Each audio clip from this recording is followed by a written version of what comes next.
Good morning everyone, good morning, good morning.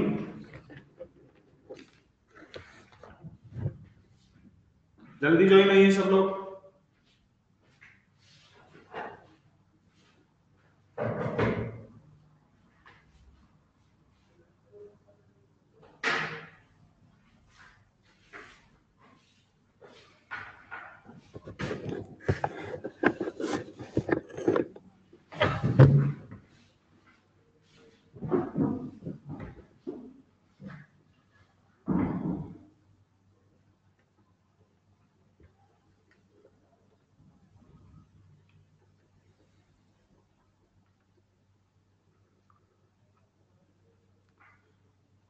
किसी को कोई डाउट है?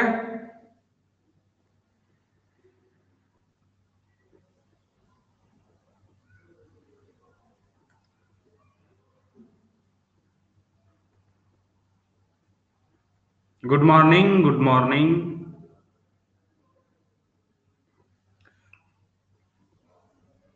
लास्ट क्लास में हमने कहां तक पढ़ा था बेटा?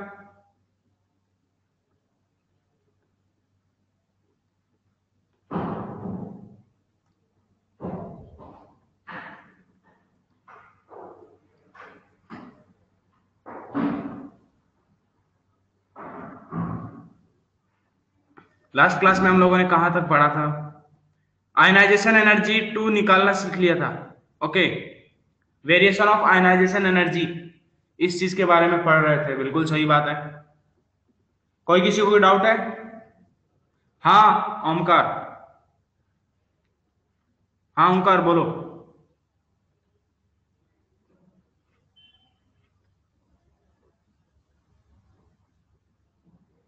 आपने हैंड रेज किया था, कोई बात नहीं।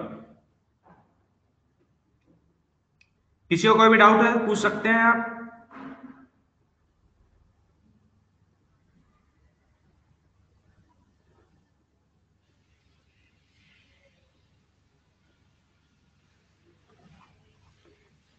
नहीं बेटा, आज नहीं, एक्सरसाइज के एक साथ लेंगे। थोड़ा सा और थोड़ा सा स्टडी हो जाए, ताकि फिर आयनाइजेशन एनर्जी के क्वेश्चन भी कवर हो जाएंगे, तो फिर दोनों का डिस्कशन एक साथ ले लेंगे, इसलिए नहीं ले रहा। ओके, तो हम लोगों ने लास्ट क्लास के अंदर आयनाइजेशन एनर्जी का वेरिएशन देखा था। हमने क्या देखा था कि लेफ्ट साइड जाते हैं, क्या लेफ्ट से राइट जाने के ऊपर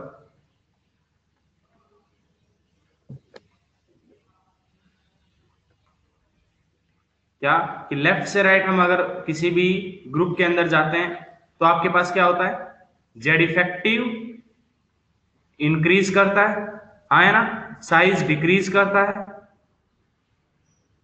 right, and ionization energy increases. Ionization energy increases, ये हम लोगों ने प्रीवियस लेक्चर के अंदर देखा था। I hope you all remember it, right. तो तुम्हारे पास कुछ फैक्टर्स भी हमने देखे थे, factors affecting ionization energy. Then अगर हम बात करें किसी भी ग्रुप के अंदर, ग्रुप में बात करेंगे तो टॉप से बॉटम, ग्रुप में हम किसके अंदर बात करेंगे? टॉप से बॉटम के अंदर बात करेंगे। तो जब टॉप से बॉटम जाते हैं तो जेड इफेक्टिव इंक्रीज करता है, लेकिन बहुत कम इंक्रीज करता है। और साइज क्या करता है आपका? Size increases, right. तो साइज इंक्रीज करेगा तो आयनाइजेशन एनर्जी क्या करती है आपकी? डिक्रीज करती है। तो जनरल तुम्हारे पास जो ट्रेंड है टॉप से बॉटम का, वो क्या है कि तुम्हारे पास generally ionisation energy decreases, and तुम्हारे पास लेफ्ट टू राइट जाने पर आयनाइजेशन एनर्जी इंक्रीजेस। ओके, हम लोगों ने ये भी पढ़ा है कि आयनाइजेशन एनर्जी में सक्सेसिव आयनाइजेशन एनर्जी तुम्हारे पास वो क्या करती हैं? इंक्रीज करती हैं, राइट। चलिए कुछ क्वेश्चंस करते हैं, उसके बाद हम लोग आगे बढ़े। Compare compare ionization energy, compare ionization energy of following, जैसे कि Fe+2, Fe+3, Fe+2, Fe+3, इनका आयनाइजेशन एनर्जी आपको कंपेयर करना है। देन जैसे कि आपके पास oxygen 2 minus, oxygen minus and oxygen, nitrogen 3 minus, nitrogen, nitrogen plus. जैसे कि आपको कंपेयर करना है तो ये काम करिए, इनके आयनाइजेशन एनर्जीज को कंपेयर करिए आप।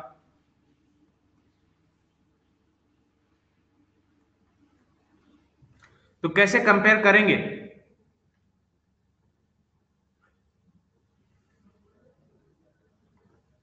कोई बताएगा कैसे कंपेयर करेंगे?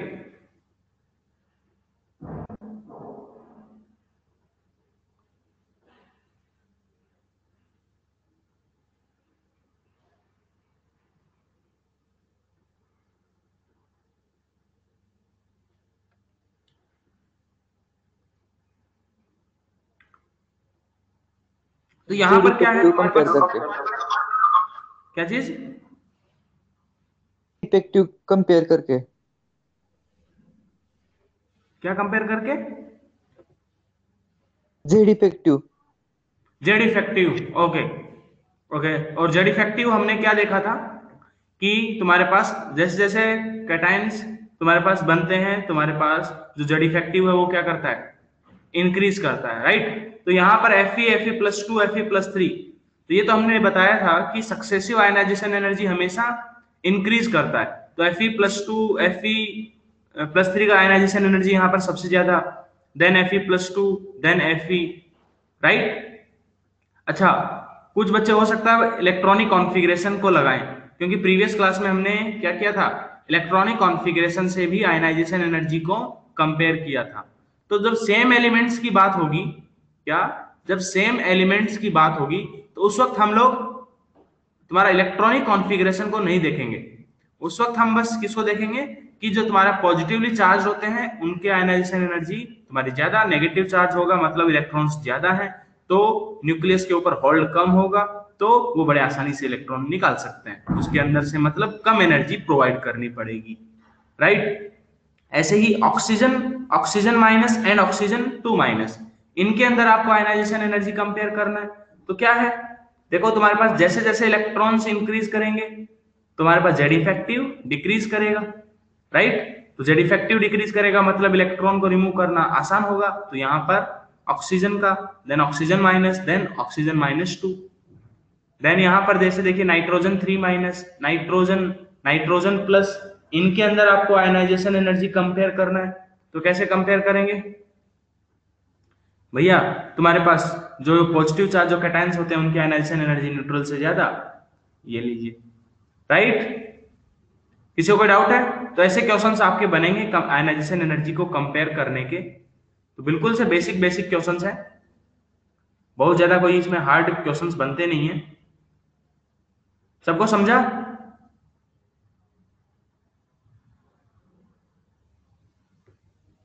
सबको समझा क्या बेटा? पक्का? तो नोट करिए जल्दी से।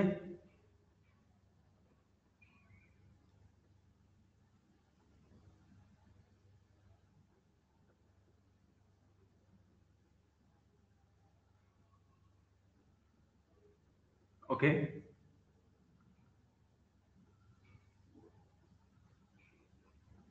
चलिए अब मैं जैसे आपको बोलूं, compare ionization energy of, compare ionization energy of group one and group two, इनकी आयनाइजेशन ग्रुप वन के अंदर जो एलिमेंट्स हैं उनकी आयनाइजेशन एनर्जी आपको कंपेयर करनी है, ग्रुप टू के एलिमेंट्स की आयनाइजेशन एनर्जी आपको कंपेयर करनी है। करिए। ग्रुप वन में कौन कौन से एलिमेंट्स हैं? Lithium, sodium, potassium, rubidium and caesium. Francium क्या है आपका? Radio active. तो यहां पर आयनाइजेशन एनर्जी कैसे कंपेयर करेंगे? ऐसे ही आपको alkaline earth metals group two के एलिमेंट्स, बिल्कुल G2 के ज्यादा होगी G1 से। और अगर विद इन द ग्रुप अगर हम कंपेयर करें यहां पर,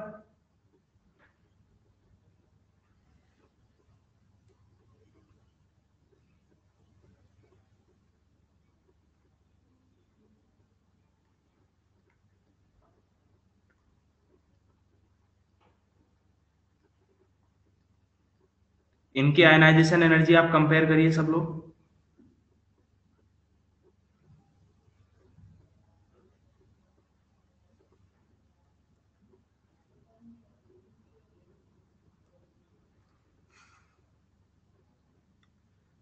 कर रहे हैं सब लोग? क्या हो रहा है बेटा, यहां पर देखो, lithium, sodium, potassium, rubidium, caesium, same group के एलिमेंट्स हैं, डाउन द ग्रुप जाते हैं, आयनाइजेशन एनर्जी क्या करती है, डिक्रीज करती है ना। तो तुम्हारे पास सबसे ज्यादा आयनाइजेशन एनर्जी यहाँ पर इसकी लिथियम की, then sodium, then potassium, then rubidium, then caesium. Similarly अगर मेरे को beryllium, magnesium, calcium, strontium and barium, तुम्हारे पास इनकी आयनाइजेशन एनर्जी कंपेयर करना है, तो डाउन द ग्रुप जाने पर ionization energy decreases.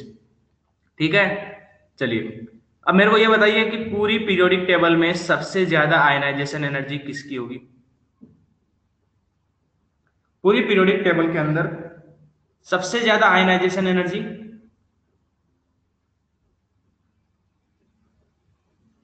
Tell me fast. Helium, Pranav ने बोला हीलियम, ओके। देन सबसे कम आयनाइजेशन एनर्जी किसकी होगी? सीजियम, बराबर है। बहुत बढ़िया, बहुत बढ़िया। कैसे पता चला भैया? देखो लेफ्ट से राइट जाते हैं, आयनाइजेशन एनर्जी इंक्रीज करता, तो सबसे राइट में सबसे ऊपर में कौन है? हीलियम। तो हीलियम का आयनाइजेशन एनर्जी सबसे ज्यादा। फिर टॉप से बॉटम जाते हैं तो आयनाइजेशन एनर्जी क्या करता है? डिक्रीज करता है। तो सबसे लेफ्ट में और सबसे नीचे में कौन है? सीजियम। फ्रेंशियम को नहीं लेना है क्योंकि वो क्या है? रेडियो एक्टिव है।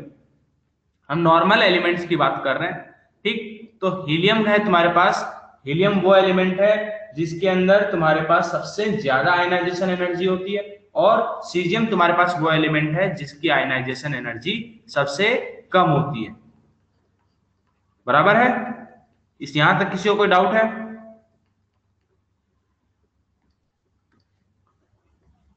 तो maximum ionization energy in periodic table, in PT periodic table, वो किसकी? हीलियम की। और minimum ionization energy in periodic table वो किसकी है? नहीं बेटा, अलग नहीं होती, लेकिन हम उनकी केमिस्ट्री के अंदर अलग तुम्हारे अलग से स्टडी नहीं करते हैं। रेडियो एक्टिव एलिमेंट्स के बारे में हम लोग अलग से बात नहीं करते हैं, क्योंकि उनकी केमिस्ट्री को ज्यादा स्टडी नहीं किया जाता, क्योंकि वो एलिमेंट्स क्या है? रेडियो एक्टिव है। तो minimum ionization energy in periodic table is caesium. तो आपने देखा होगा कि फोटो इलेक्ट्रिक इफेक्ट आपने पढ़ा है, तो फोटो इलेक्ट्रिक इफेक्ट में हम लोग क्या करते हैं कि एक फोटोन को हम मेटल के सरफेस के ऊपर इंसिडेंट करवाते हैं, और वो जो मेटल है वो तुम्हारे पास उस फोटोन को लेकर के, जो आउटर मोस्ट इलेक्ट्रॉन होता है, वो क्या करता है? उस फोटोन को लेकर के बाहर निकल जाता है। बराबर है कि नहीं? फोटो इलेक्ट्रिक इफेक्ट में आपने यही पढ़ा था कि आपने एक फोटोन इंसिडेंट करवाया, राइट, मेटल के सरफेस के ऊपर, फिर वो एनर्जी लेकर के इलेक्ट्रॉन क्या हो गया? एमिट हो गया। पढ़ा है कि नहीं? तो हम लोग, हाँ, तो हम लोग तो ऐसे मेटल्स को, ऐसे सब्सटेंसेस को हम लोग क्या करते हैं? यूज करते हैं जिनका आयनाइजेशन एनर्जी क्या हो? मिनिमम हो। तो इसलिए जो सीजियम है वो तुम्हारे पास फोटोकेमिकल सेल्स में, फोटो इलेक्ट्रिक इफेक्ट के अंदर सबसे बेस्ट जो तुम्हारे पास मेटल होता है फोटो इलेक्ट्रिक इफेक्ट के लिए, वो कौन होता है? सीजियम। क्यों? क्योंकि इसकी आयनाइजेशन एनर्जी क्या होती है? सबसे कम होती है, और ये सबसे जल्दी फोटो इलेक्ट्रिक इफेक्ट शो करेगा। ओके,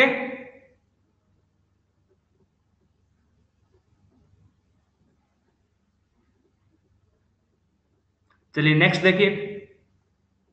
नेक्स्ट एक और क्वेश्चन मैं आपको देता हूं। Compare ionization energy of, compare ionization energy of, आपको नाइट्रोजन, ऑक्सीजन, देन आपके पास है फॉस्फोरस एंड सल्फर। इन चारों को कंपेयर, इन चारों की आयनाइजेशन एनर्जी आपको कंपेयर करनी है। करिए कंपेयर।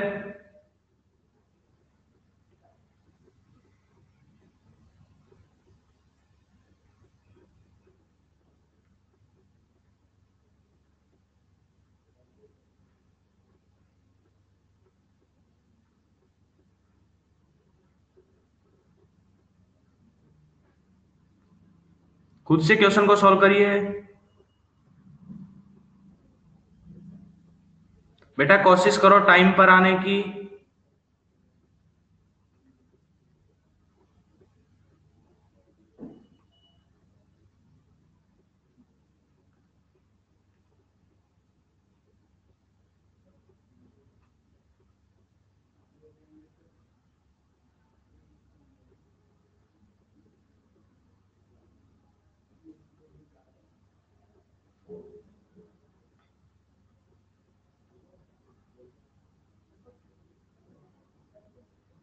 हुआ क्या?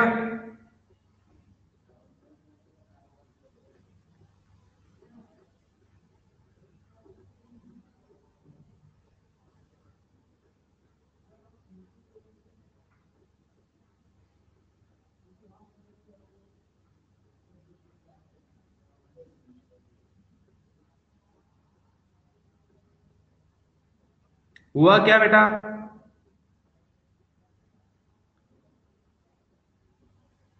श्रावणी ने किया oxygen, nitrogen, sulphur then phosphorus. बेटा सबको मैं बहुत मारूंगा।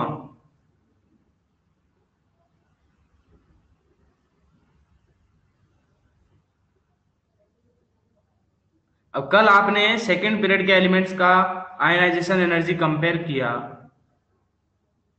हाँ, और अभी मैंने सेकंड और थर्ड को मिक्स करके दे दिया, तो आप लोग गलती कर दे रहे हो। कैसे काम चलेगा ऐसे? नाइट्रोजन और ऑक्सीजन में किसका आयनाइजेशन एनर्जी ज्यादा होता है? नाइट्रोजन का। नाइट्रोजन एंड ऑक्सीजन ये दोनों किसके हैं? आपके सेकेंड पीरियड एलिमेंट्स, और ये आपके क्या हैं? थर्ड पीरियड एलिमेंट्स हैं। अब यहां पर क्या है, अलग अलग ग्रुप्स एंड पीरियड्स एक साथ मिक्स कर दिए, तो इनकी आयनाइजेशन एनर्जी कंपेयर करनी है। तो क्या करोगे, सबसे पहले सेकंड पीरियड के एलिमेंट्स की आयनाइजेशन एनर्जी ज्यादा होगी। फिर तुम्हारे पास नाइट्रोजन एंड ऑक्सीजन में यहां पर आयनाइजेशन एनर्जी, भैया नाइट्रोजन का इलेक्ट्रॉनिक कॉन्फ़िगरेशन क्या होता है? स्टेबल इलेक्ट्रॉनिक कॉन्फ़िगरेशन होता है, बताया था। विश्वजीत आपने क्या किया, ये उल्टा ऑर्डर लिख दिया, गलत लिखा है। नाइट्रोजन और ऑक्सीजन में आयनाइजेशन एनर्जी किसका ज्यादा होता है? नाइट्रोजन का। इसका इलेक्ट्रॉनिक कॉन्फ़िगरेशन क्या होता है? 2s2 2p3, stable electronic configuration होता है, और इसका 2s2 2p4। तो नाइट्रोजन का आयनाइजेशन एनर्जी ज्यादा, फिर ऑक्सीजन का। फिर ये सेकंड पीरियड के एलिमेंट्स। फिर थर्ड पीरियड के एलिमेंट्स में फॉस्फोरस और सल्फर। तो फॉस्फोरस का इलेक्ट्रॉनिक कॉन्फ़िगरेशन क्या होता है? 3s2 3p3, और इसका सल्फर का 3s2 3p4। तो किसका आयनाइजेशन एनर्जी ज्यादा होता है? फॉस्फोरस का। फिर सल्फर। तो नाइट्रोजन, ऑक्सीजन, फॉस्फोरस, सल्फर, ये आपका करेक्ट ऑर्डर है। समझे क्या सब? जिन्होंने गलत किया था समझा क्या?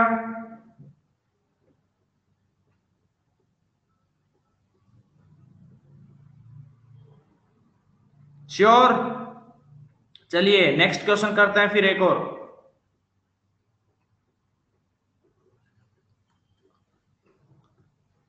IE1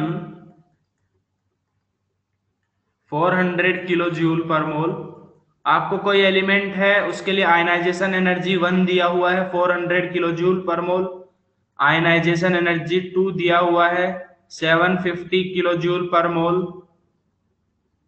फिर आयनाइजेशन एनर्जी 3 आपको दिया है, मान लीजिए कितना, 1600 kilo joule per mole. Oxygen and phosphorus में कैसे डिसाइड करें? बेटा ऑक्सीजन सेकेंड पीरियड का एलिमेंट है, फॉस्फोरस थर्ड पीरियड का एलिमेंट है।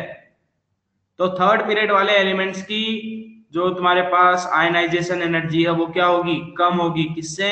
सेकेंड पीरियड के एलिमेंट से। ऐसे कंपेयर किया। तो अब यहां पर है आपके पास कैलकुलेट देखो एक इस टाइप के क्वेश्चन भी आते हैं, calculate the number of valence electrons, calculate the number of valence electrons.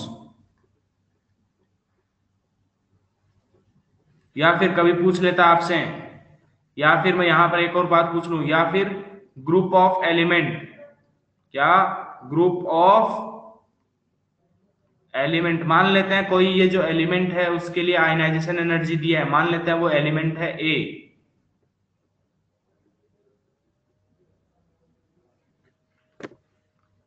Do we have to, बिल्कुल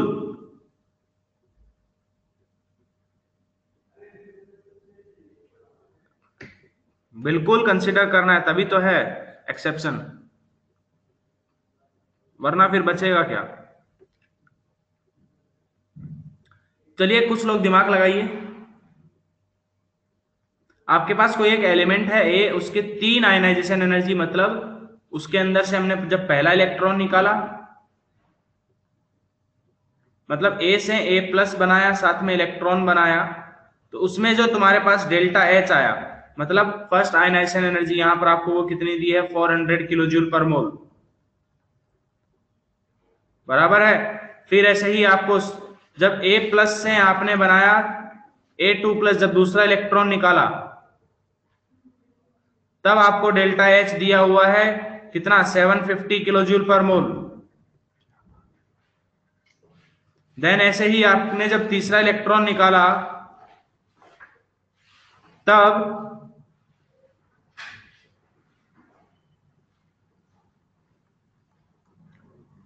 जो आयनाइजेशन एनर्जी लगा, मतलब डेल्टा एच, वो कितना दिया है, कितना दिया है आपको, 1600 किलो जूल पर मोल। क्या ये चीज समझ में आती है आपको? बस सिंपल सी बात ये पूछी है कि नंबर ऑफ वैलेंस इलेक्ट्रॉन बताइए, नंबर ऑफ वैलेंस इलेक्ट्रॉन पूछा है।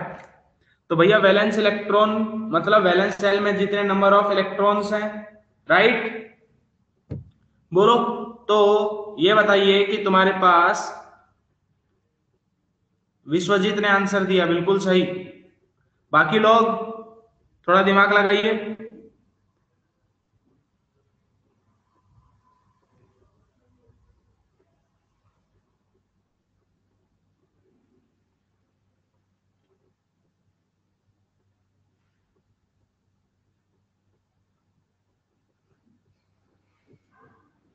बाकी लोग थोड़ा सोचो।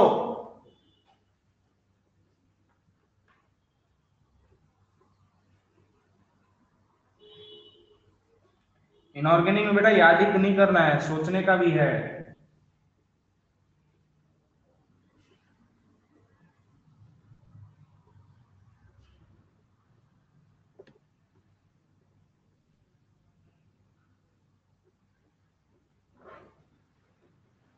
दो इलेक्ट्रॉन, केवल 2 बच्चों का आंसर आया अभी तक,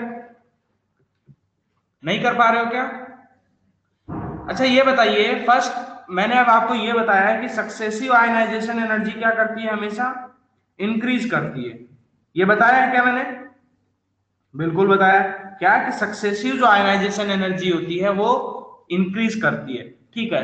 यहां पर देखिए उस एलिमेंट के लिए IE1 इंक्रीज कर रहा है, IE1 का वैल्यू IE2 के कंपैरिजन में छोटा है, फिर IE2 का वैल्यू IE3 के कंपैरिजन में छोटा है, ओके। लेकिन अगर आप ध्यान से देखें तो इन सेकेंड आयनाइजेशन एनर्जी और थर्ड आयनाइजेशन एनर्जी के बीच में बहुत बड़ा गैप है, बराबर है, ऑलमोस्ट डबल हो गए। तो जब भी आपके पास ऐसा देखने को मिले तो ऐसा, मतलब पहला इलेक्ट्रॉन निकाला तो 400 किलो जूल पर मोल एनर्जी आपने दी, दूसरा इलेक्ट्रॉन निकालने के लिए 750 किलो जूल पर मोल दी, राइट। अब जब तीसरा इलेक्ट्रॉन निकालने गया तो बहुत अचानक से ज्यादा अमाउंट ऑफ एनर्जी का रिक्वायरमेंट हुआ। तो ऐसा क्यों होगा? इसमें इलेक्ट्रॉनिक कॉन्फ़िगरेशन का रोल नहीं आएगा। सेम एलिमेंट के अंदर मैंने अभी बताया था कि सेम एलिमेंट की जब हम बात करेंगे तो इलेक्ट्रॉनिक कॉन्फ़िगरेशन की रोल नहीं आएगा। अगर इतना ज्यादा गैप हुआ है, इसका मतलब अब आपका जो इलेक्ट्रॉन है वो किसी दूसरी सेल से निकलना स्टार्ट हो गया, बराबर है कि नहीं, बोलो। Second and third ionization energy के अंदर बहुत बड़ा गैप है। इससे हमको क्या पता चलता है कि अब आपकी जो वैलेंस सेल है वो चेंज हो गई। 2 इलेक्ट्रॉन्स निकालने के बाद जब आप तीसरा इलेक्ट्रॉन निकालने के लिए गए तो आपके पास क्या हो गया, वैलेंस सेल चेंज हो गई। हाँ या ना, वैलेंस सेल चेंज हो गई मतलब तुम्हारे पास वैलेंस सेल में 2 ही इलेक्ट्रॉन्स थे।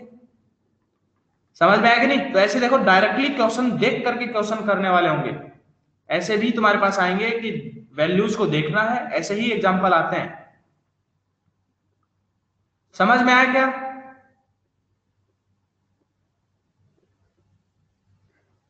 यहां पर क्या है, लार्ज गैप है किसके बीच में, second and third ionization energy के बीच में। सेकंड और थर्ड आयनाइजेशन एनर्जी के बीच में बहुत बड़ा गैप है। इसका मतलब आपके पास अब क्या हो गया, वैलेंस सेल चेंज हो गई। वैलेंस सेल चेंज हो गई इसका मतलब यहां पर इससे पहले हमने कितने इलेक्ट्रॉन्स निकाले, जो 2 इलेक्ट्रॉन्स निकाले वो कहां से निकले, आपकी वैलेंस सेल से निकले हैं। समझा कि नहीं ये बात सबको? तो इसका आंसर क्या है, इसका आंसर क्या है 2। अगर मैं यहीं पे पूछता group of element, group of element, इस एलिमेंट का ग्रुप कौन सा होगा, ग्रुप बी कौन सा 2। कैसे भैया, सेकंड और थर्ड आयनाइजेशन एनर्जी के बीच में अचानक से बहुत बड़ा गैप आया। इसका मतलब 2 इलेक्ट्रॉन्स निकालने के बाद आपके पास क्या हो रहा है, जो पीरियड है वो सॉरी जो वैलेंस सेल है वो चेंज हो जा रही है। ऐसा किसमें होता है, एल्केलाइन अर्थ मेटल्स में, आपने देखा होगा किसमें होता है, एल्केलाइन अर्थ मेटल्स में। तो तुम्हारे पास इसका ग्रुप भी कौन सा, सेकंड ग्रुप। तो ऐसे क्वेश्चंस आएंगे तो कर सकते हैं क्या,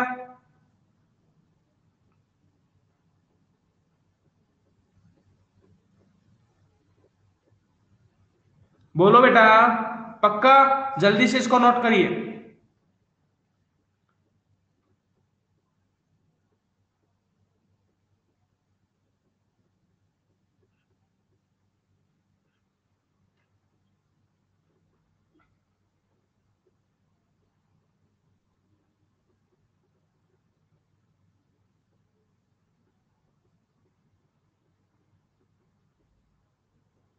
नोटेड? चलिए अब यहां पर देखो, मैं एक आपसे क्वेश्चन और पूछ लूं, इसी को मैं सेकंड पार्ट पूछ लूं इसी क्वेश्चन का। देखो और क्वेश्चन कैसे आपसे पूछे जा सकते हैं, calculate amount of energy required, calculate amount of energy required to form A+2। A+2 बनाने के लिए कितनी अमाउंट ऑफ एनर्जी का रिक्वायरमेंट हुआ, बताइए। आपसे ऐसा पूछ लूं मैं कि calculate the amount of energy required to form A+2। A+2 बनाने के लिए कितना अमाउंट ऑफ एनर्जी का रिक्वायरमेंट हुआ। पहले आप क्या करोगे, एक एक करके इलेक्ट्रॉन निकाल रहे हो, तो पहले 400 किलो जूल आपको पहले एनर्जी देनी पड़ी, फिर 750 किलो जूल बाद में एनर्जी देनी पड़ी। तो टोटल कितना एनर्जी देना पड़ा बेटा, विश्वजीत आपने टोटल लगता है काउंट कर दिया, मैंने बोला A2+। प्रणव डोसी 350 कैसे है? अच्छा ये बताओ, अब यहां से अगर मेरे को मुंबई जाना है तो पहले मैं मान लो पुणे गया, पुणे तक मैंने भाड़ा दिया, रुक, हाँ मैं समझ गया तुम्हारी बात, तुमने सब्ट्रैक्ट किया, मैं समझ गया भाई। अब क्या होगा, जैसे मैं यहाँ से अगर मेरे को मुंबई जाना है तो मैं यहाँ से मान लो पहले पुणे गया, पुणे से मुंबई जाऊंगा, तो मान लो पुणे के लिए मैंने किराया दिया 200 रुपया, मेरा खर्चा हुआ 200, फिर बाद में मेरे 300 रुपया, तो मैं खर्चा मेरा टोटल हुआ कितना, मेरा टोटल खर्चा कितना हुआ, उसमें मैं टोटल अमाउंट ऐड करूंगा ना, कि यहां से पुणे तक का भी मेरे को ऐड करना पड़ेगा, फिर वहां से मुंबई, या फिर मेरे पास पता चला कि पुणे जाने के बाद बस वाला पैसा तो वापस नहीं देता ना। तो वही है ना कि ए से पहले A+ बनाना पड़ेगा, ए से क्या, A+ बनाना पड़ेगा, फिर A+ से A2+ बनाना पड़ेगा। तो तुम्हारे पास उस दौरान टोटल खर्चा कितना हुआ, टोटल कितनी एनर्जी लगी,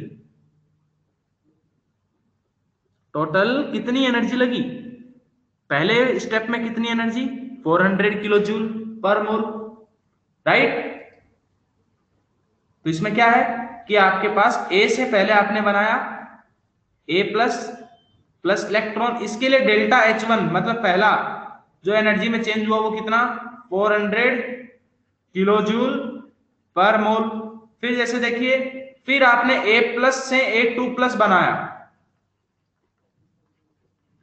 तो अभी डेल्टा H कितना है तुम्हारे पास, 750 किलो जूल पर मोल। तो और आपको बनाना क्या था, ओवरऑल आपको A से A2 प्लस बनाना था, +2 इलेक्ट्रॉन। तो दोनों को ऐड कर दो ना, ये इक्वेशन इन दोनों से कैसे ऑब्टेन हो सकती है। इसके लिए जो डेल्टा H होगा वो किसके बराबर हो जाएगा, delta H1 plus delta H2, that is 400 plus 750, मतलब कितना, 1150 किलो जूल पर मोल। ओके,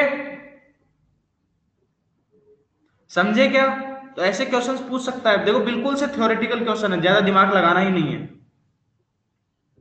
तो जिन्होंने गलत आंसर दिया था, किसी ने 2700, 750, 350, अलग अलग वेराइटीज के जो आंसर आए थे, उन सबको समझ में आया क्या,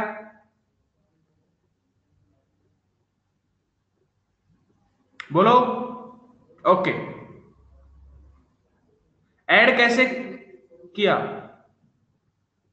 बेटा, डायरेक्टली देखो ऐड कर दो।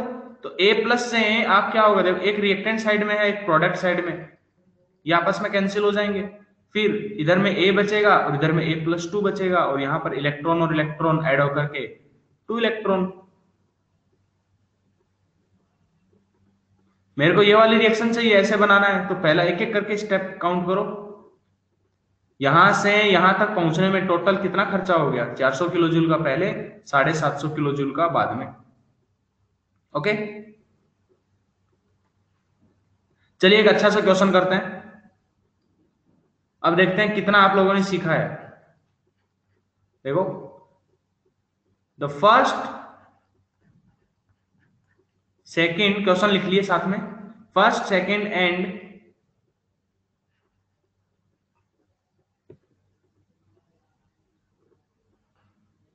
क्वेश्चन लिखिए, first second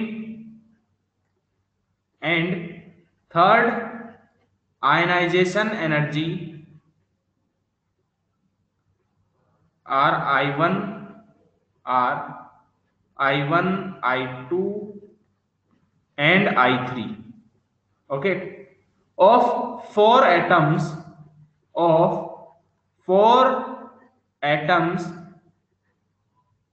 with atomic number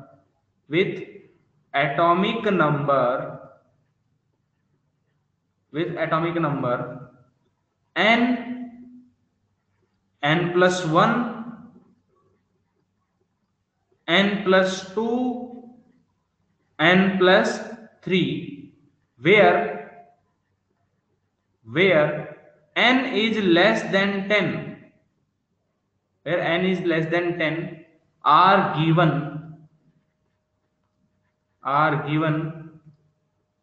what is value of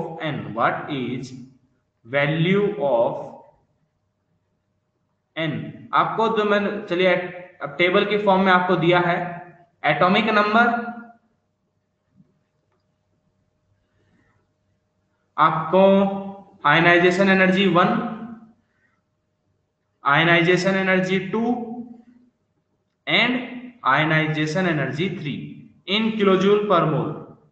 N कोई एलिमेंट जिसका एटॉमिक नंबर n है, उसके लिए आपको आयनाइजेशन एनर्जी ये दिया है 1681 किलोजूल पर मोल, IE2 दिया है 3374 किलोजूल पर मोल, ये आपको दिया है 6050 किलोजूल पर मोल। फिर एलिमेंट जिसका एटॉमिक नंबर है n+1, उसके लिए आपको आयनाइजेशन एनर्जी दिया है कितना, 2081, फिर 3952 और 6122 किलोजूल पर मोल। कोई एलिमेंट जिसके लिए n+2, वो तुम्हारे पास दिया है 496, फिर आपके पास 4562, फिर तुम्हारे पास 6910, और एलिमेंट जिसका एटॉमिक नंबर है n+4, उसके लिए आपको आयनाइजेशन एनर्जी दिया है 738, फिर 1451, फिर आपको दिया है 7733। चलिए इस क्वेश्चन को करिए। n का वैल्यू निकालना है आपको। First, second and third ionization energy दी हुई है। तुम्हारे पास एलिमेंट्स हैं, atomic number n, n+1, n+2, n+3, हाँ n+3, ये लीजिए n+3। करिए, खुद से सॉल्व करिए। अब मैं ये आपको ये भी बता दूं, ये आपके पास जेई एडवांस 2020 का क्वेश्चन है। ये आपके पास जेई एडवांस 2020 जो 27 तारीख को पिछले संडे को हुआ था, उसी का क्वेश्चन है। देखिए, विश्वजीत का आंसर आ गया 9। गुड।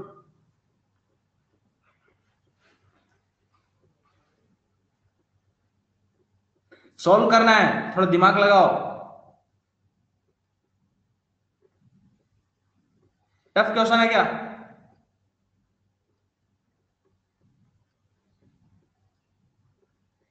बस आपको ऑब्जर्व करना है अच्छे से। ये एग्जैक्ट ये क्वेश्चन दिया हुआ है जेई एडवांस 2020, एग्जैक्ट क्वेश्चन है।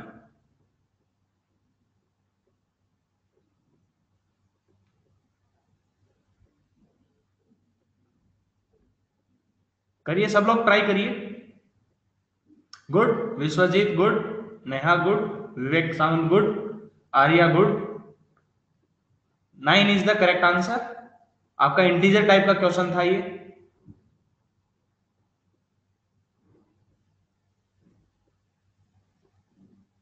अब देखो, हो सकता है कुछ बच्चों का आंसर आ गया हो, कुछ लोगों ने थोड़ा तुक्का भी लगाया हो। ठीक है, देखो जो अब तुम्हारे पास इस क्वेश्चन को करने के, एक तो हमारे पास अगर कंसेप्ट नहीं आता ना ज्यादा, तो भी हमारे पास इसको करने के दो तरीके थे। कैसे?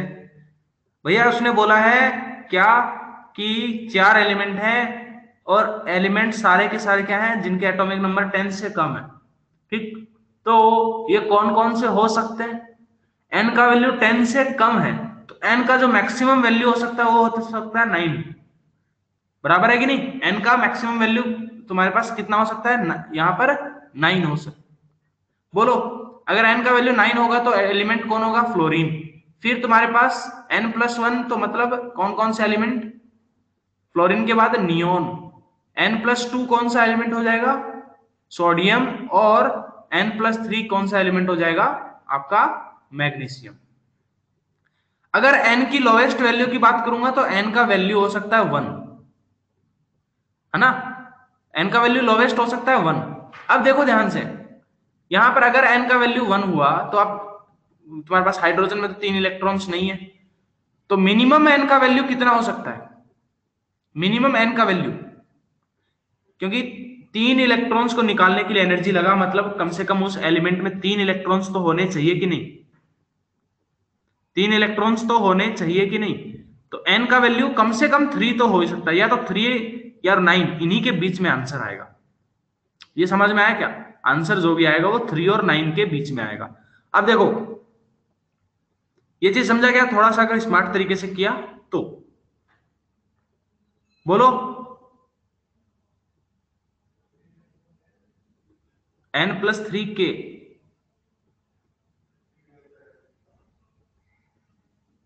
क्या बोलना चाहते हो? विश्वजीत, तुम्हारा ओंकार, क्या बोलना चाहते हो?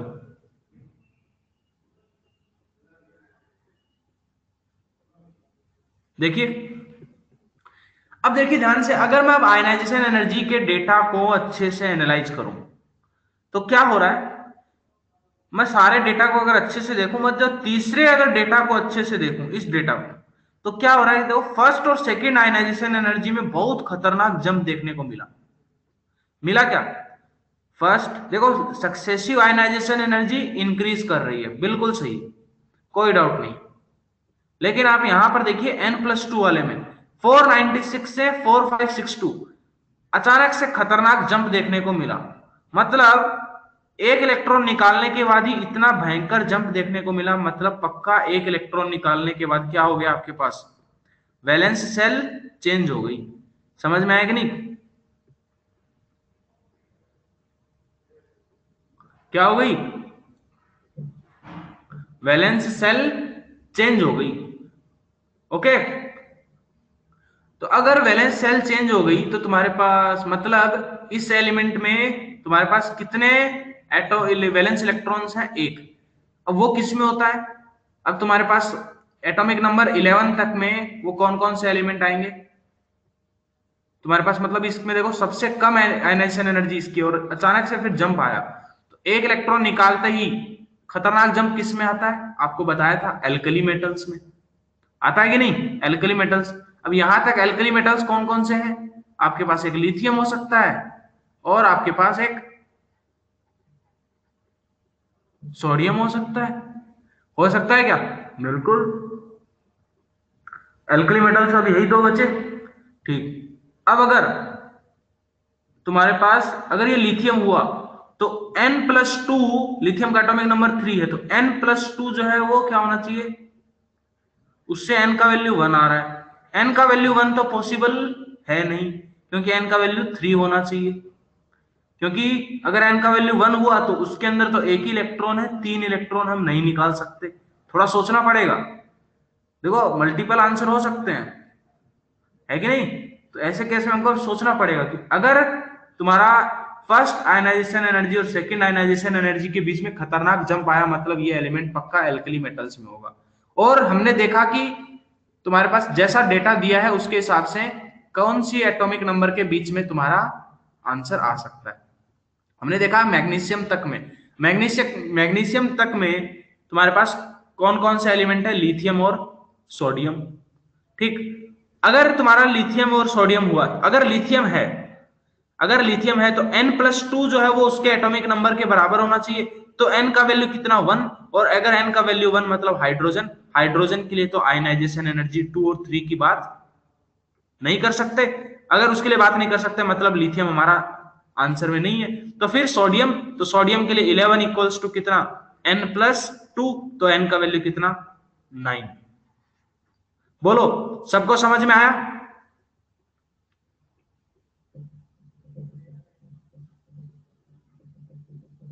बोलो, क्या सबको समझ में आया?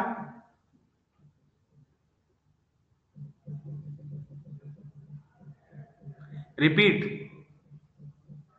ओके बेटा, इतनी मेहनत चलो देखो क्या पूछा है कि आपको n का वैल्यू पूछा है। ध्यान से देखो, मैंने बोला फर्स्ट और सेकंड आयनाइजेशन एनर्जी। सबसे पहले देखो n का वैल्यू 10 से छोटा बोला है, इसका मतलब n का वैल्यू तुम्हारा मैक्सिमम क्या हो सकता है? 9 हो सकता है। तो m का वैल्यू, अगर n का वैल्यू एटॉमिक नंबर अगर 9 हुआ तो तुम्हारे पास ये चार एलिमेंट कौन कौन से हो सकते हैं? n अगर 9 है तो फ्लोरीन, n+1 तो मतलब 10 एटॉमिक नंबर नियॉन, ठीक है एटॉमिक नंबर, और 11 atomic number sodium, 12 atomic number magnesium, right. और अगर n की वैल्यू मिनिमम हुई तो n की वैल्यू मिनिमम तुम्हारे पास यहाँ पे 3 इलेक्ट्रॉन्स तो निकालने हैं, राइट। तो वो कितना हो सकता है? लिथियम, हाँ है ना। तो तुम्हारे पास ये n जो है शुरुआत के अंदर मिनिमम, वो n का वैल्यू कितना हो सकता है? मिनिमम 3। तो अगर 3 हुआ तो तुम्हारे पास कौन कौन से एलिमेंट होंगे? ये लिथियम, फिर बेरिलियम, फिर बोरॉन और कार्बन। ये n+2 के लिए, ये n+3, ये n+1 और ये n के लिए अगर मिनिमम की बात करेंगे तो, ठीक है। तब ध्यान से देखो, ये तो हमारे पास सबसे पहले हमने इनिशियल डेटा से विजुअलाइज किया। फिर n+2 हमने देखा कि n+2 के डेटा को देखा कि 496 से अचानक से लगभग काफी गुना, लगभग 8 से 9 टाइम्स इंक्रीज कर गया। इसका मतलब ये पक्का ऐसा जंप क्यों आया होगा? क्योंकि नोबल गैस का इलेक्ट्रॉनिक कॉन्फ़िगरेशन ऑब्टेन किया होगा, राइट। और नोबल गैस का इलेक्ट्रॉनिक कॉन्फ़िगरेशन ऑब्टेन करते ही तुमको खतरनाक जंप देखने को मिलेगा, राइट। स्टेबल इलेक्ट्रॉनिक कॉन्फ़िगरेशन हो जाएगा, तो तुम्हारे पास इसका मतलब n+2 में एक इलेक्ट्रॉन निकालते ही इतना जंप देखने को मिला, इसका मतलब इसमें एक वैलेंस इलेक्ट्रॉन था। और ऐसा किसमें होता है? ये एल्कली मेटल्स, ठीक है। फर्स्ट और सेकंड आयनाइजेशन एनर्जी के बीच में इतना भयंकर गैप हमको कहां पे देखने को मिलता है? तुम्हारे पास एल्कली मेटल्स में। प्रीवियस लेक्चर में मैंने लिखवाया भी था, ठीक है। तो यहाँ पे जब खतरनाक देखने को मिला, ठीक। अब हमारे जो एटॉमिक नंबर का रेंज है उसमें कौन कौन से एलिमेंट हैं एल्कली मेटल्स के? आपके लिथियम है और सोडियम है, लिथियम और सोडियम। अगर लिथियम हुआ, अगर वो एलिमेंट लिथियम हुआ n+2 वाला, तो 3 इक्वल्स टू किसके बराबर होना चाहिए? n+2। n का वैल्यू वहां से कितना आ रहा है? 1। तो क्या n का वैल्यू 1 पॉसिबल है? पॉसिबल ही नहीं है, क्योंकि वहां पे तो एक ही इलेक्ट्रॉन है, तो वहां से तो 3 आयनाइजेशन एनर्जी की बात ही नहीं कर सकते, तो इसलिए हमारा ये आंसर नहीं आ सकता। समझे क्या? अगर अब बात करें तुम्हारे पास n इक्वल्स टू, सॉरी ये अगर सोडियम हुआ तो n+2 जो है वो किसके बराबर होना चाहिए? 11 के। तो n का वैल्यू कितना आएगा? 9। n का वैल्यू कितना आ जाएगा? 9। तो तुम्हारे पास 9 जो है वो करेक्ट आंसर है इंटीजर टाइप में। ओके, अब और किसी को डाउट है? तो आई होप समझ में आया होगा।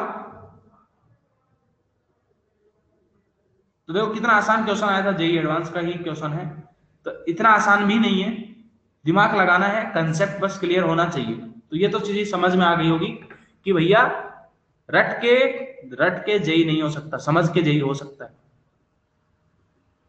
ये चीज समझ में आ रही है क्या? अगर आप फॉर्मूला रट लोगे, कोई चीज रट लोगे, कि मान लो थ्योरी भी रट लिया इनऑर्गेनिक में कि आयनाइजेशन एनर्जी लेफ्ट से राइट जाते हैं, डिक्रीजेज इंक्रीजेज, टॉप से बॉटम डिक्रीजेज, आपने ये सब याद कर लिया, तब भी ये क्वेश्चन आप नहीं कर पाओगे। अगर आपका कंसेप्ट क्लियर नहीं होगा तो ये क्वेश्चन नहीं कर पाओगे। और JEE advance is all about what? Concepts. कितने कंसेप्ट आपके क्लियरिफाई होते हैं, आप कंसेप्ट को कितना समझते हैं, उसी से तुम्हारा जेई क्लियर होगा। ओके, गेटिंग द पॉइंट और not?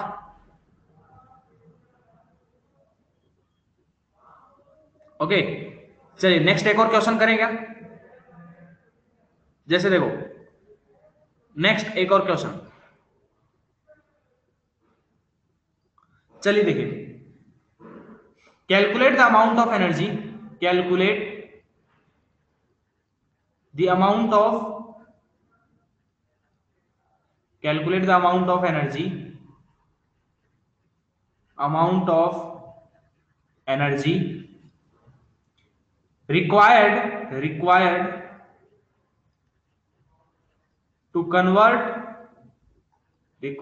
to convert 5 moles of sodium atom, मतलब Na atoms in gaseous state to form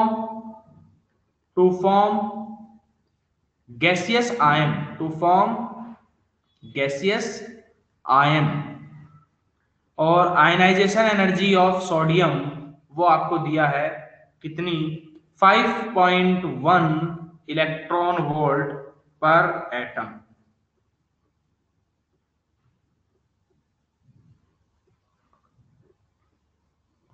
5.1 electron volt पर atom.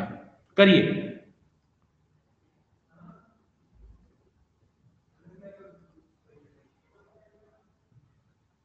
calculate the amount of energy required to convert 5 moles of sodium atom in gaseous state to form sodium ion, and ionization energy of sodium is 5.1 electron volt पर atom.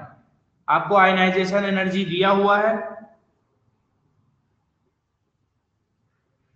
और 5 मोल को convert करने के लिए कितना energy required होगा, ये बात आपसे पूछी है।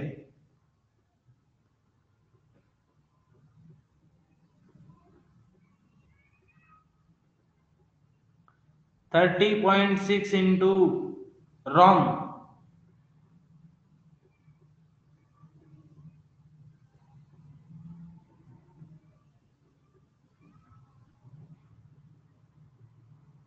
गलत है।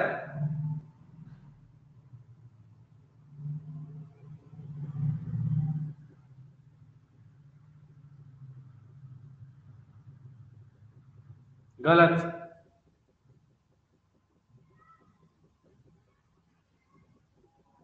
1 इलेक्ट्रॉन वोल्ट पर एटम, मैंने आपको प्रीवियस क्लास में भी लिखाया है कि 1 इलेक्ट्रॉन वोल्ट पर एटम जो है वो तुम्हारा किलो कैलोरीज में और जूल्स में कितना होता है, वो आपका किलो कैलोरी में होता है 23.06 या फिर 23 ले सकते हो, किलो कैलोरी पर मोल। या फिर अगर जूल्स में लिखोगे तो 96.3 किलो जूल पर मोल। लिखवाया है क्या मैंने ये चीज?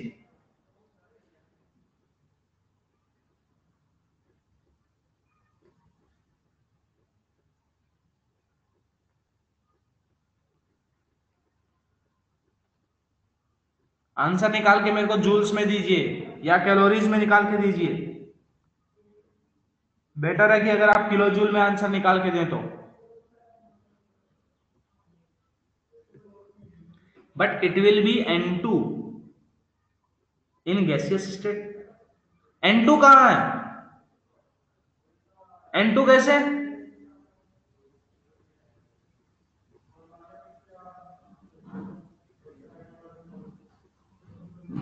ओंकार,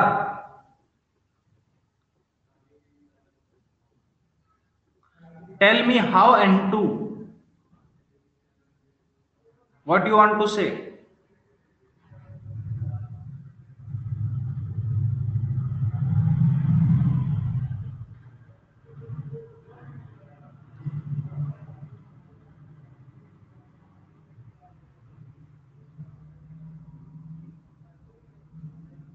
ओंकार, 2400 किलो जूल पर मोल। अरे भैया, नाइट्रोजन है ही नहीं जब सोडियम एटम है। Na लिखा है मैंने, सोडियम लिखा है, नाइट्रोजन है ही नहीं। और हमने आयनाइजेशन एनर्जी का डेफिनेशन क्या दिया था? किसी भी आइसोलेटेड गैसियस एटम से। तो उसके लिए मॉलिक्यूल, नाइट्रोजन के लिए भी बात करोगे तो नाइट्रोजन का एटम होना चाहिए, गैसियस एटम। उसके अंदर से जो इलेक्ट्रॉन निकलेगा उसके लिए हम आयनाइजेशन एनर्जी की बात करते हैं। आयनाइजेशन एनर्जी हमने बोला था आइसोलेटेड गैसियस एटम के लिए, मॉलिक्यूल के लिए नहीं। N2 मॉलिक्यूल के लिए तुम्हारा आयनाइजेशन एनर्जी की बात नहीं करेंगे, नाइट्रोजन के गैसियस एटम के लिए बात करेंगे।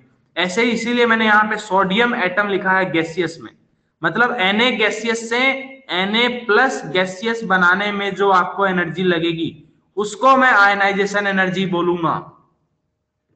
क्योंकि पहले सोडियम तो क्या होता है, सॉलिड होता है, तो Na सॉलिड से पहले गैस में बनाने के लिए आपकी जो एनर्जी लगेगी उसको हम क्या बोलते हैं? Sublimation energy.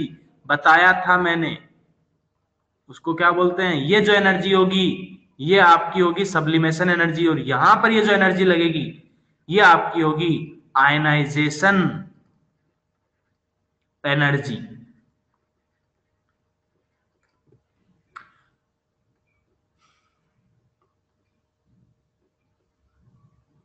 $2400 kilo joule per मोल, थोड़ा उसी रेंज में है, एग्जैक्ट तो आंसर नहीं है, उसी रेंज में है।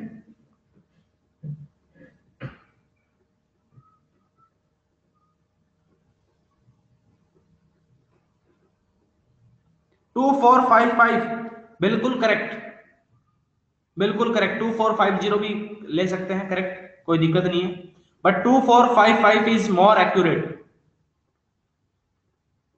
तो देखो कैसे करना है सॉल्व, ध्यान से देखिए। नेक्स्ट हम बात इसी को सॉल्व करते हैं। क्या है आपके पास? आपको आयनाइजेशन एनर्जी दिया हुआ है किसका? सोडियम का। आयनाइजेशन एनर्जी ऑफ सोडियम कितना, 5.1 इलेक्ट्रॉन वोल्ट पर एटम। किसी भी आइसोलेटेड गैसियस एटम से निकालते हैं उसको बोला था, इसलिए बोला पर एटम। ठीक, तो इसको अगर पर मोल के अंदर कन्वर्ट करोगे तो कैसे कन्वर्ट करोगे इसको, 5.1 अगर मैं मान लो किलो जूल में कन्वर्ट करता हूं तो क्या करेंगे, 96.3 किलो जूल पर मोल से ये मेरे पास जो वैल्यू आएगी ये क्या आ जाएगी, ionization energy of Na, 1 mole Na का आयनाइजेशन एनर्जी आएगा। अगर ये एक एटम का आयनाइजेशन एनर्जी है तो तुम्हारे पास 1 मोल के लिए हमको क्या करना पड़ेगा, इससे इतने में मल्टीप्लाई कर दिया तो ये जो वैल्यू है वो आपके 1 मोल का आयनाइजेशन एनर्जी आएगा। तो देखो यहां पर इसको मल्टीप्लाई करोगे, it would be equal to 491.13 kilo joule per mole. ठीक, अब आयनाइजेशन एनर्जी ऑफ 5 मोल क्या, या फिर मैं बोलूं तुम्हारे पास एनर्जी रिक्वायर्ड फॉर 5 मोल्स, तो 5 मोल के लिए कितनी लगेगी, 5 मोल्स, उसके लिए कितनी एनर्जी लगेगी, 491.13 into 5, that is what, 2455.65 kilo joule per mole. ये आपका करेक्ट आंसर आया, बिल्कुल सही है, 2455.65 kilo joule per mole is the correct answer. Okay, तो क्या था आपके पास, एक एटम का दिया था, एक मोल मतलब 96.3 का मैंने मल्टीप्लाई कर दिया, तो किलो जूल में निकालने के लिए अगर किलो कैलोरीज में निकालता तो मैं कितने से मल्टीप्लाई करता, 23.06 या सिंपल 23 से। ओके,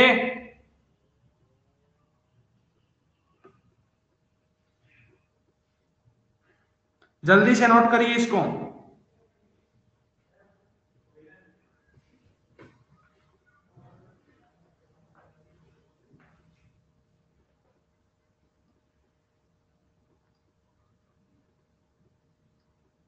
नोटेड, चलिए नेक्स्ट क्वेश्चन करते हैं, फिर एक और इसके ऊपर न्यूमेरिकल कैसे बन सकता है देखते हैं। देखो कैसे न्यूमेरिकल क्वेश्चन बन सकते हैं इन पे। कैलकुलेट, नेक्स्ट क्वेश्चन लिखिए, calculate the energy required, calculate the energy required, calculate the energy required to convert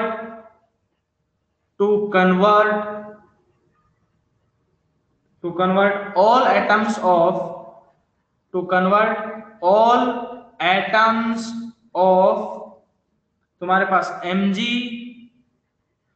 to mg plus 2, to convert all atoms of mg to mg plus 2 present in 48 milligram, present in 48 milligram of magnesium vapours. अब देखो यहां पर already magnesium vapour बोल दिया, मतलब gaseous state में है, of magnesium vapours, IE1 of mg, वो आपको क्वेश्चन में गिवन है, मान लीजिए दिया है आपको 740 किलो जूल पर मोल, और आयनाइजेशन एनर्जी 2 आपको क्वेश्चन में गिवन है मैग्नीशियम का, वो आपको गिवन है 1450 किलो जूल पर मोल। करिए, सॉल्व करिए।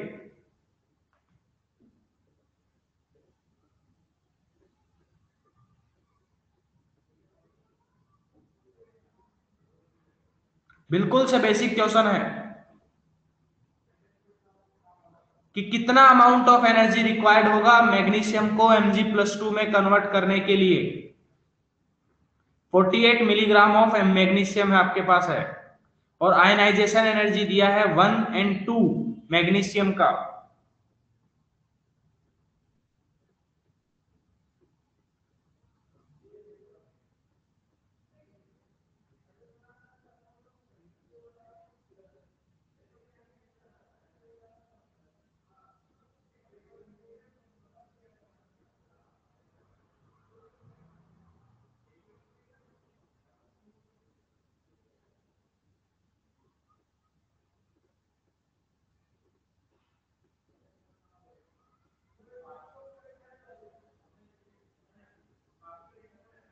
876। बेटा सब्लिमेशन एनर्जी नहीं ऐड किया मैंने। क्यों नहीं ऐड किया? क्योंकि डायरेक्टली नहीं ऐड करने की जरूरत नहीं पड़ी, क्योंकि आपको सब्लिमेशन एनर्जी तुम्हारे पास उसकी जरूरत ही नहीं थी, क्योंकि उस क्वेश्चन में क्या था, डायरेक्ट आपको गैसियस स्टेट में ही दिया हुआ था। क्या आपको डायरेक्ट गैसियस स्टेट में दिया था? अगर वो बोल देता सॉलिड स्टेट में दिया है, तब हमको सब्लिमेशन एनर्जी की जरूरत पड़ती। कुछ बच्चों का आया 8.76। बेटा गलत है, 4.38 इज द करेक्ट आंसर।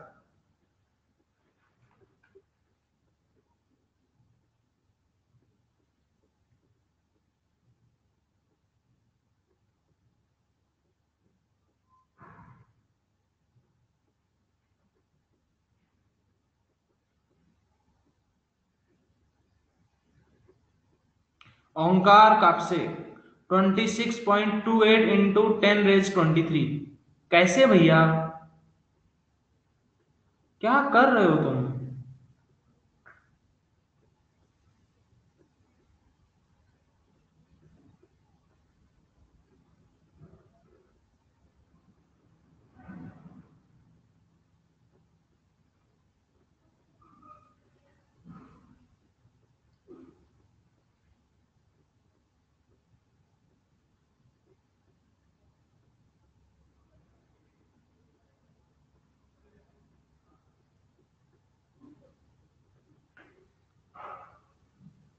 जल्दी सॉल्व करिए। You have 1 minute, 1 minute time. 1 minute का टाइम है आपके पास।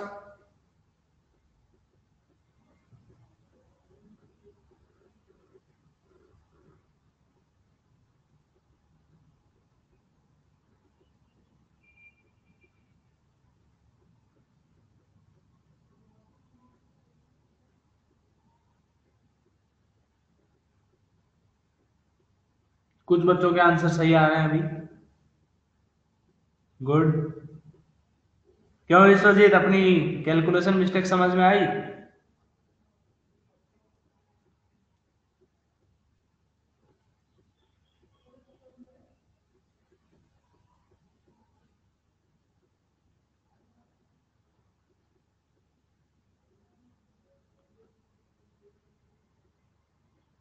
इक्वेशन को मोल्स में रखें तो कुछ फर्क पड़ेगा क्या? नहीं, कोई फर्क नहीं पड़ेगा, मोल्स में ही लेके चलो। देखो कैसे करेंगे भैया, आपको दिया है, देखो आयनाइजेशन एनर्जी यहां पर पहले से सीधा मोल में दिया है। तो मतलब 1 मोल मैग्नीशियम को Mg+2 बनाने के लिए कितना एनर्जी लग रहा है? यहां पर आयनाइजेशन एनर्जी 1 और 2 दिया है, तो 1 मोल मैग्नीशियम, आगे 1 लिखा है मतलब वो मोल है, मोल में ही बात करेंगे, एक एटम में बात नहीं करते हैं। तो यहाँ पर 1 मोल मैग्नीशियम को से 1 मोल Mg+2 बनाने के लिए कितना एनर्जी लगा? कितना एनर्जी लगा? यहाँ पर डेल्टा एच कितना हुआ? वो आपके IE1 प्लस IE2 इन दोनों का समेशन होगा। होगा तो टोटल ऐड करो, 740 प्लस 1450, तो ये ऐड करने पर कितना आएगा आपका? 2190 kilo joule, 2190 kilo joule per मोल। मतलब 1 मोल के लिए आपको इतना एनर्जी देना पड़ रहा है। अब हमारे पास 1 मोल तो नहीं है, हमको कितने मोल्स मैग्नीशियम को कन्वर्ट करना है? 48 मिलीग्राम। तो मास कितना दिया है? 48 मिलीग्राम ऑफ मैग्नीशियम। ठीक है, तो मोल्स ऑफ मैग्नीशियम निकाल लेते हैं, मोल्स ऑफ Mg वो कितने हो जाएंगे? गिवन मास अपॉन मॉलिक्यूल, तुम्हारे पास एटॉमिक मास या फिर मोलर मास का 48 इंटू मिलीग्राम को ग्राम में कन्वर्ट करो, 10⁻³ अपॉन 24 मैग्नीशियम का एटॉमिक मास होता है। तो ये नंबर ऑफ मोल्स कितने आ गए? 2 इंटू 10⁻³ मोल्स। अब आप लगाइए यूनिटरी मेथड कि भैया 1 मोल के लिए इतना एनर्जी लगेगा, तो इतने मोल्स के लिए कितना? तो तुम्हारे पास तो amount of energy required, amount of energy required वो कितनी हो जाएगी? वो आपके पास सिंपल सा 2190 इंटू 2 into 10 की power -3, that is it will be equal to 4.38 kilo joule per mole. Okay, बिल्कुल आसान सा क्वेश्चन था।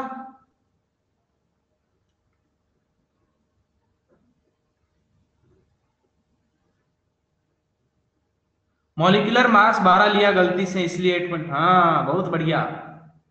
हाँ अब देखो मोल कंसेप्ट, अब तुम्हारा टेस्ट में इस बार आने वाला है, देखते हैं। किलो जूल पर बेटा आपको देखो किलो जूल में लिखा हुआ है ना, ऑलरेडी किलो जूल में दिया, तो मैंने कुछ वैल्यू चेंज ही नहीं किया। जब मैंने यूनिट ही चेंज नहीं किया तो लास्ट में किलो जूल ही रहेगा ना।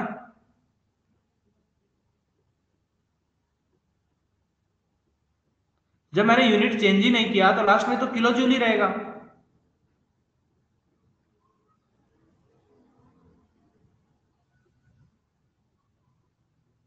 समझे क्या ओमकार? एक और क्वेश्चन करेगा आपके लिए, होमवर्क रहेगा। चलो वो क्वेश्चन होमवर्क के लिए रहेगा, ठीक है।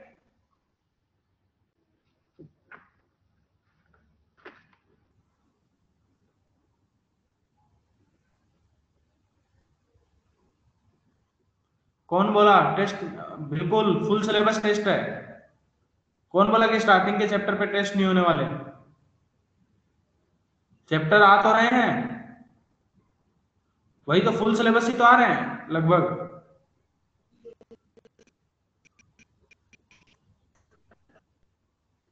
नेक्स्ट क्वेश्चन देखिए, नेक्स्ट क्वेश्चन लिखो। वन मोल ऑफ, ये आपके लिए होमवर्क है ये question.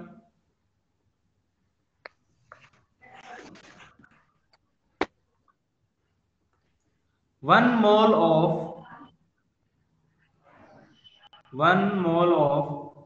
Magnesium in vapour state, in vapour state, vapour state absorbs या फिर एब्जॉर्ब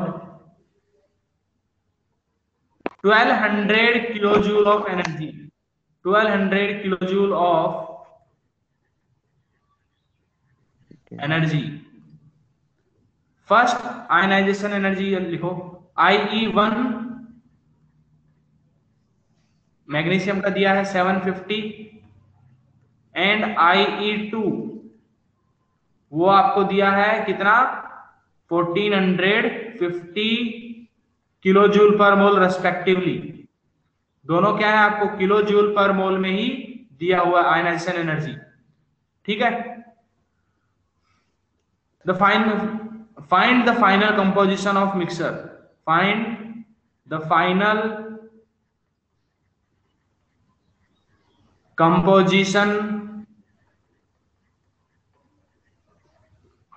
ऑफ, या फिर मैं लिखूं the final composition of mixture is option A मैंने आपको दे दिया 69% Mg plus and 31% Mg2 plus.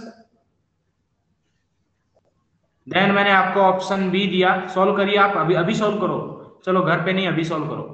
59% आपके पास है Mg प्लस, देखते हैं कितने लोग सॉल्व करते हैं, एंड 41% है आपके पास Mg2 प्लस।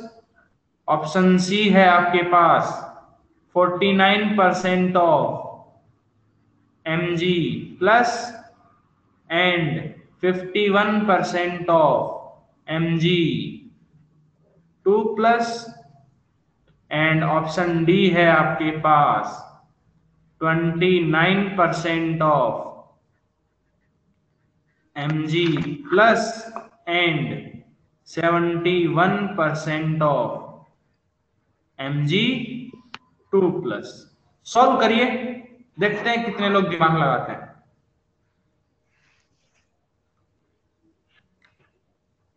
फिर उसके बाद हम बात करेंगे एक्सेप्शंस की।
श्रावणी ने बोला ए।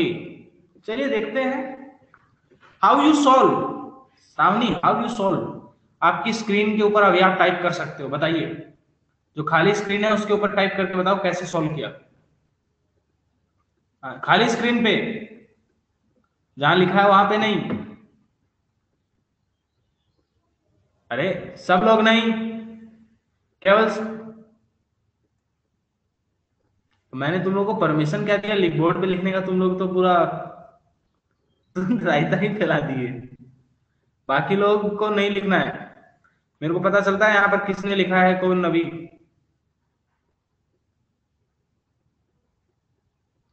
इतना है ये सॉफ्टवेयर, कौन लिख रहा है पता चल जाता है।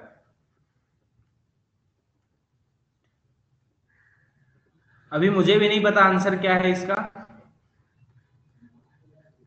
देखते हैं कितने लोग सॉल्व करते हैं।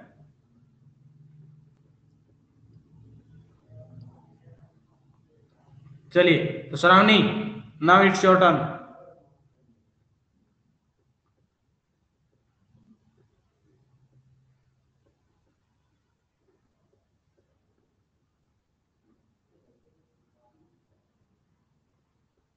क्या हो गया भैया? सिद्धांत,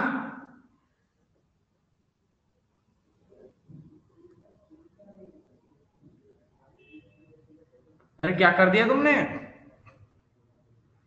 अरे छोड़ो, ये क्या किया तुम लोगों ने?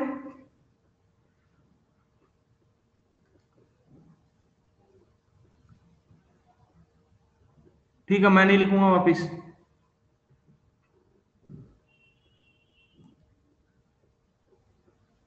पूरा क्वेश्चन को वो कर दिया खत्म। मतलब तुम लोगों को परमिशन नहीं देना है।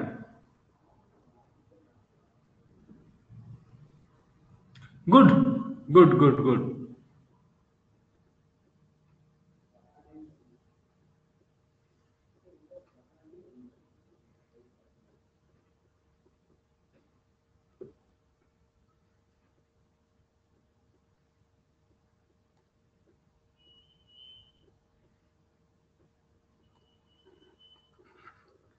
जल्दी से सब लोग सॉल्व करिए।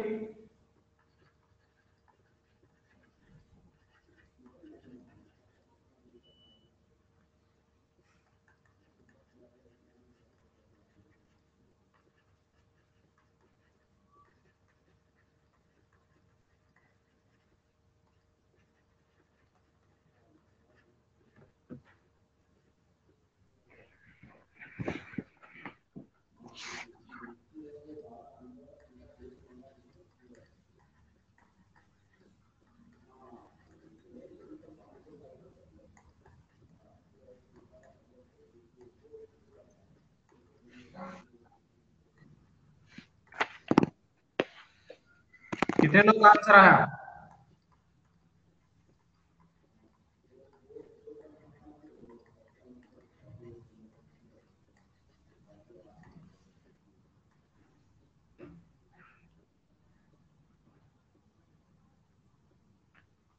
ए। कॉन्ट्रास्ट ब्लैक हो गया last option. Good good good good good good. कितने बच्चों का आया है? एक, दो, तीन, चार, पांच, छ, सात। केवल 7 स्टूडेंट्स। एट, 8 स्टूडेंट्स का आंसर आया अभी तक। बाकी लोग,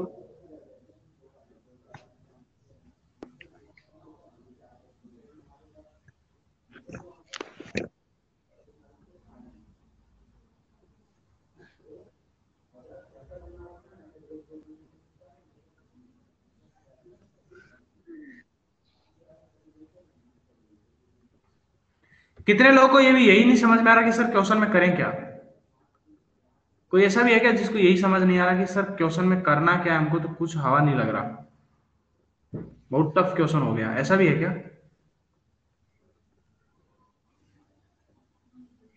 बेटा ईमानदारी से बता दो, कोई दिक्कत नहीं है।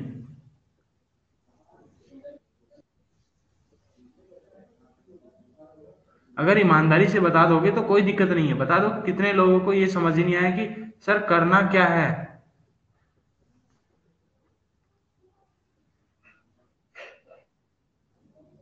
कंफ्यूजन है, कंफ्यूजन। निहाल को नहीं समझ में आया, कंफ्यूज्ड है काफी बच्चे। क्वेश्चन को अच्छे से पढ़ो, एक दो बार रीडिंग करो क्वेश्चन का अच्छे से। एक बार क्वेश्चन नहीं समझ में आएगा, एक बार रीडिंग करो।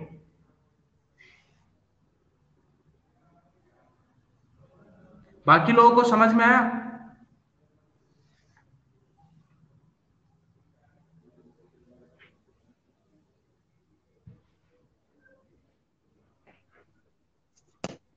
नाहिद, समझ में आया?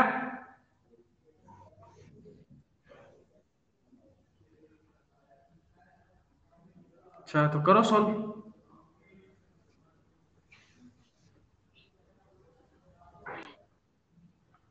चलिए देखिए, ढोक समझ में आया? क्वेश्चन में क्या करना है?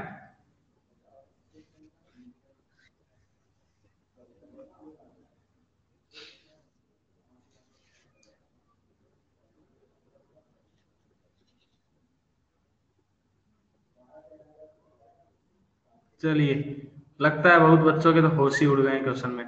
देखिए इतना क्वेश्चन भी टफ नहीं है भैया। हम देखो मतलब क्या है, देखो ध्यान से, कि मैग्नीशियम की वेपर है, मतलब मैग्नीशियम गैसियस स्टेट में आपको दिया है। देखना क्वेश्चन बहुत ही सिंपल सा है।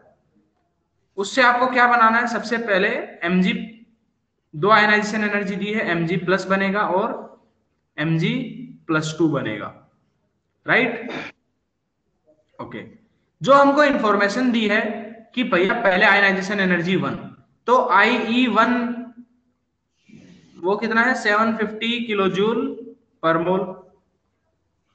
मोल लिखा है। और IE2 यहां पर दूसरा इलेक्ट्रॉन निकालने के लिए कितनी एनर्जी लगेगी, 1450 किलो जूल पर मोल।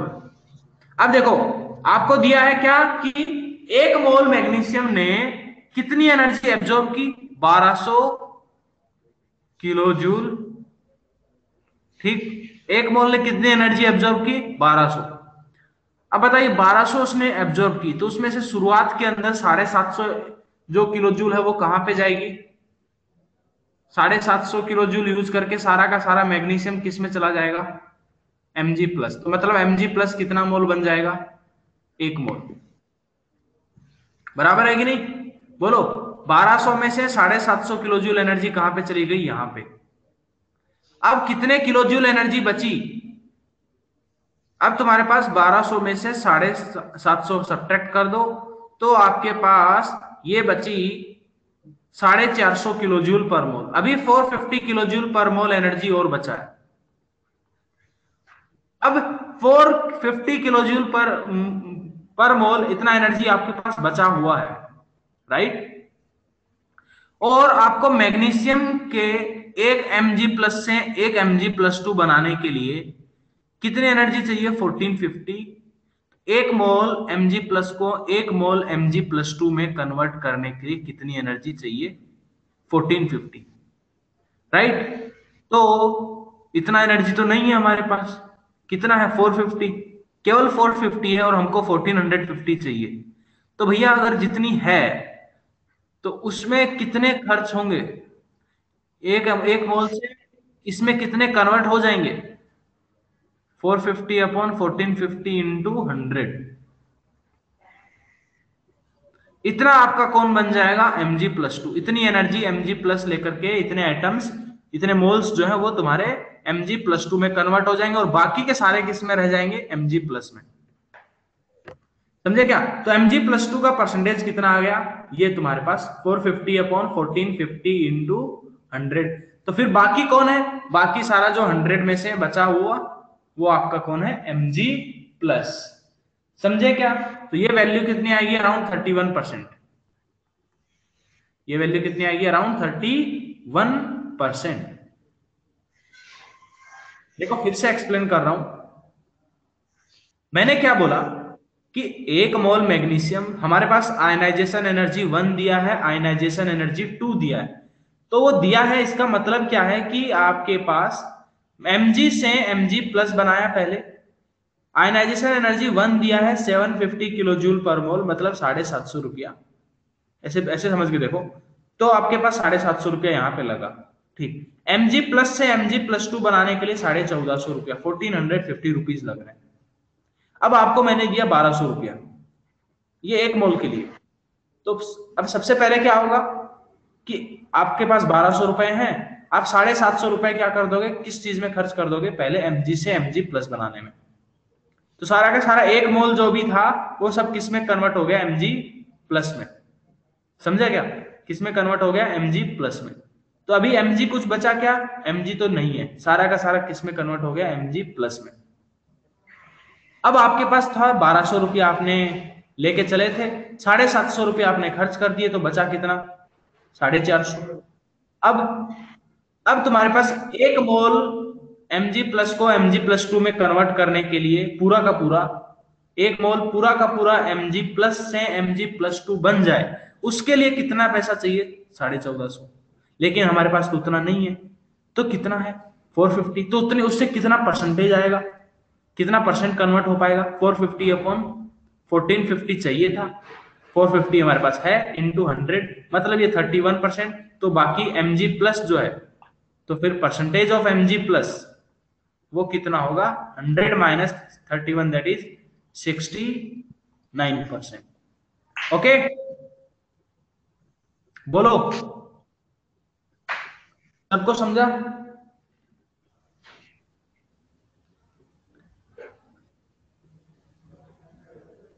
Clear, okay. तो क्वेश्चन टफ आते हैं क्या इसके ऊपर, टफ क्वेश्चन है क्या, नहीं ना, कंसेप्ट तो बस उतना ही है।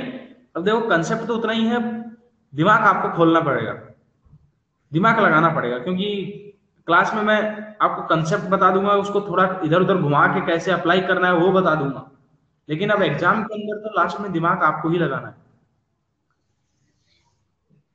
समझे क्या, आपको ही लगाना है। तो थोड़ा कोशिश करिए, क्योंकि देखो एक चैप्टर को दूसरे चैप्टर से लिंक करना आपको आना चाहिए, कंसेप्ट का लिंक। अगर जेई के अंदर सबसे बड़ा इंपॉर्टेंस यही है कि कंसेप्ट को लिंक करना अगर आपको आ गया। अब जैसे यहाँ पे अगर आयनाइजेशन एनर्जी को देखो, हमने मोल से भी लिंक कर दिया है ना। तो अलग अलग कंसेप्ट्स को लिंक करना अगर आएगा ना, तो आपके क्वेश्चन बहुत आसानी से सॉल्व होंगे, पता भी नहीं चलेगा आपको। चलिए नेक्स्ट हेडिंग डालो, एक्सेप्शंस इन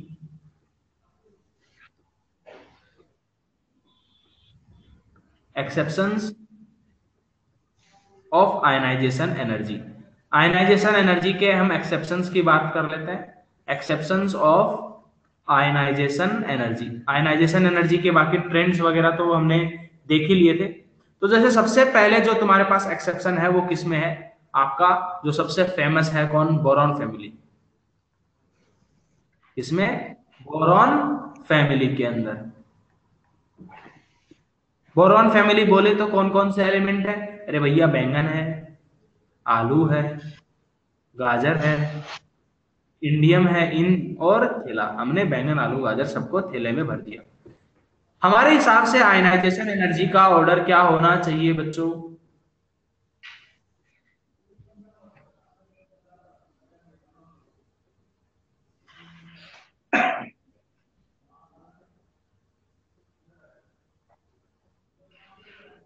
डिक्रीजिंग होना चाहिए, बिल्कुल सही है।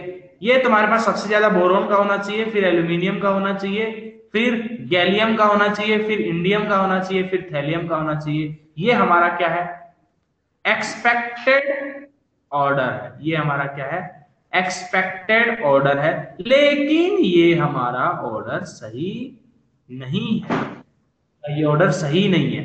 हमारे को जो ऑर्डर देखने को मिलता है वो किसका, बैंगन का सबसे ज्यादा, फिर थैलियम, फिर गैलियम, फिर आपके पास एल्यूमिनियम, फिर इंडियम। ओहो, ये कैसा ऑर्डर है भैया, देखो लास्ट में जो थैलियम है, यहां पर हमका जो लेंथ एंड कॉन्ट्रैक्शन हमने लास्ट क्लास में पढ़ा था, लास्ट से लास्ट क्लास, 1 मोल से 1 मोल प्लस कैसे हो सकता है बेटा, कहाँ 1 मोल से, 1 मोल से ज्यादा कहाँ हुआ, विश्वजीत, क्या डाउट है तुमको पुराने वाले क्वेश्चन में?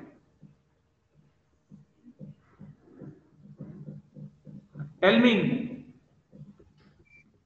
बोलिए क्या सर वो डाउट है? 1 मोल mg लिया था ना, हाँ तो उसमें 1 मोल तो mg प्लस हुआ, हाँ, और उससे थोड़ा ज्यादा mg2 प्लस हुआ। नहीं नहीं नहीं तो नहीं नहीं नहीं, मोल तो एक ही था, है ना? पहले क्या हुआ, 1 मोल mg से सारा का सारा mg+2। इको हो रहा है आवाज, एक मिनट जस्ट।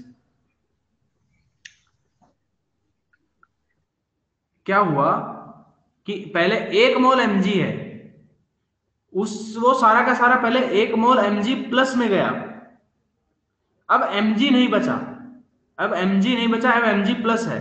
फिर अब mg प्लस से कुछ mg जो है वो mg प्लस जो है वो mg+2 में गया, सारा का सारा mg प्लस mg+2 में नहीं गया।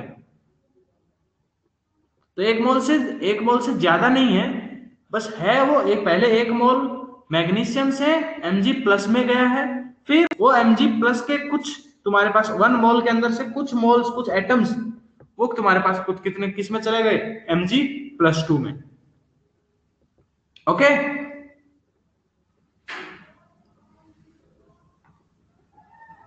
ओके। तो देखो हमको यहां पर इसका जो ऑर्डर देखने को मिलता है वो क्या है, ये तुम्हारा करेक्ट ऑर्डर देखने को मिलता है। इसका रीजन क्या, देखो थैलियम सबसे ज्यादा आगे क्यों आ जाता है, क्योंकि तुम्हारे पास लेंथेनॉइड कॉन्ट्रैक्शन, अभी हमने प्रीवियस क्लास में भी देखा था कि 4f की पुअर शिल्डिंग की वजह से, तो जैसा कि D का इफेक्ट हमारे पास देखने को मिलता है, ऐसे ही 4f का जो इफेक्ट है वो भी थैलियम तक देखने को मिल जाता है, क्योंकि जस्ट बगल में आता है ये वाला ग्रुप, और उसकी वजह से इसका शिल्डिंग ज्यादा, तो जड़ इफेक्टिव, फिर शिल्डिंग कम तो जड़ इफेक्टिव ज्यादा, और आयनाइजेशन एनर्जी क्या हो जाती है, बढ़ जाती है। तो तुम्हारे पास आपको इसमें कई बार ऐसे भी पूछ लेता है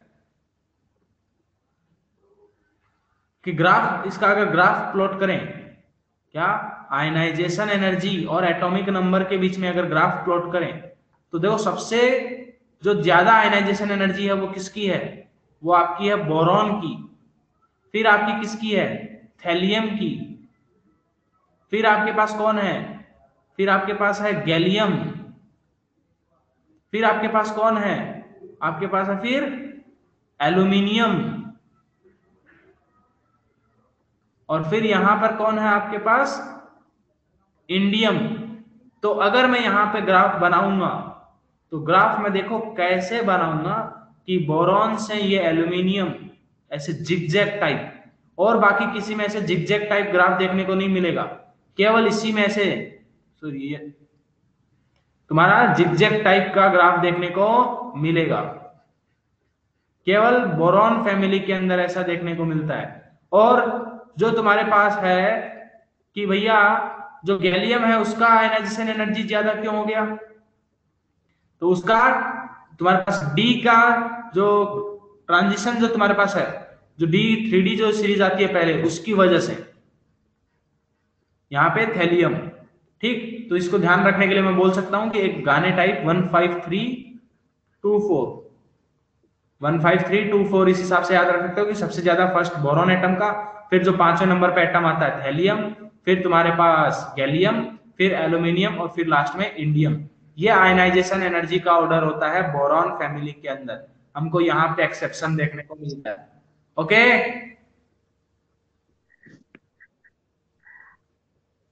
जल्दी से नोट करिए।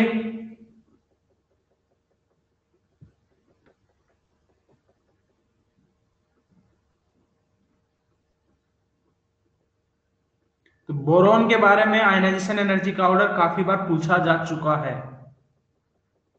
मेंस में। रीजन नहीं समझा इसका बेटा, इसका रीजन है लेंथेनाइड कॉन्ट्रैक्शन,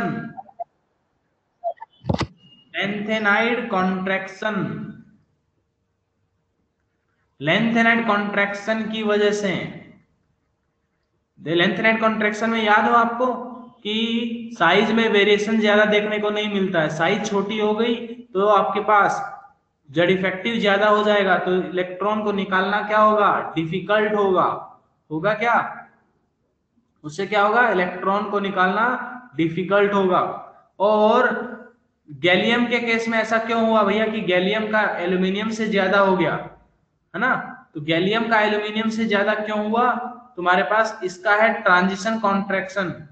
जो ट्रांजिशन एलिमेंट्स थे उनके अंदर भी साइज क्या थी, ऑलमोस्ट सेम थी। तो उसी का इफेक्ट हमको यहाँ पर देखने को मिला थोड़ा सा। तो उसकी वजह से तुम्हारे पास इसकी साइज तुम्हारे पास छोटी होती है ना। बताया था आपको कि गैलियम और एल्यूमिनियम के अंदर तुम्हारे पास एल्यूमिनियम का साइज क्या होता है, छोटा होता है ना। सॉरी, तुम्हारा एल्यूमिनियम का साइज बड़ा होता है और गैलियम का साइज छोटा होता है। और गैलियम का साइज छोटा तो उसका देखो आयनाइजेशन एनर्जी ज्यादा। ठीक, ओके। नेक्स्ट अब हम बात करें, जैसे थोड़ा कार्बन फैमिली के अंदर भी थोड़ा सा बात कर लें। थोड़ा सा कार्बन फैमिली के अंदर भी ये चीज देखने को मिल जाती है, बस इतना चेंजेस देखने को नहीं मिलता है कार्बन फैमिली में। देखो जैसे कार्बन फैमिली,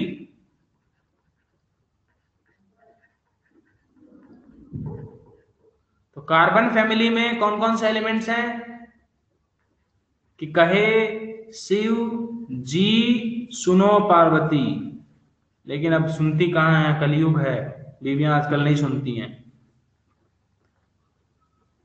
अभी यहाँ पे तुम लोग मेरी बात सुनते हो, घर पे जाने के बाद हमको सुननी पड़ती है। तो देखो, तो तुम्हारे पास इनमें हमारा ऑर्डर क्या आना चाहिए कि सबसे ज्यादा किसका, कार्बन का, फिर सिलिकॉन, फिर जर्मेनियम, फिर एसएन, फिर तुम्हारे पास पीबी, यही ऑर्डर होना चाहिए। बराबर है क्या, लेकिन बिल्कुल सही है, वैसे ही हमको ऑर्डर देखने को मिलता है, कहे शिव जी। फिर आपके पास एसएन का बड़ा, लेकिन फिर यहां पे हमको थोड़ा सा चेंजेस देखने को मिलता है, वो किसका, आपके पास एसएन और पीबी का। ये ज्यादा होना चाहिए था, ये हमारा एक्सपेक्टेड ऑर्डर है। ये हमारा क्या है, expected order of ionization energy. Then तुम्हारे पास एक्चुअल में क्या है कि तुम्हारा जो लेंथेनाइट कॉन्ट्रैक्शन है वो पीबी के वजह से के ऊपर भी देखने को मिलता है थोड़ा सा, जिसकी वजह से इसका आयनाइजेशन एनर्जी बस थोड़ा जंप करता है और किसके आगे आता है, एसएन के। तो इसका जो ऑर्डर है एक्चुअल में वो क्या है, कहे शिव जी, फिर तुम्हारे पास पीबी और लास्ट में एसएन, ये आपका एक्चुअल ऑर्डर है। ओके, बोलो। तो यहां तक नोट करो जल्दी से, इसके बाद आगे का हम लोग नेक्स्ट क्लास में पढ़ेंगे।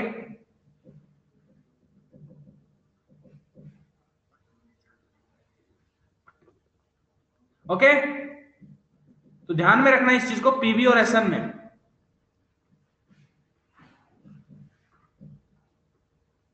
और किसी को कोई डाउट है? ट्रांजिशन और लेंथेनेट कॉन्ट्रैक्शन में क्या डिफरेंस है? बेटा ट्रांजिशन कॉन्ट्रैक्शन में आपको जो डी डी सबसेल होते हैं ना, उनकी वजह से साइज में कॉन्ट्रैक्शन देखने को मिलता है, जबकि लेंथेनेट कॉन्ट्रैक्शन में एफ सबसेल के 4F की जो सबसेल होती है उसके पुअर शिल्डिंग की वजह से आपको कॉन्ट्रैक्शन देखने को मिलता है।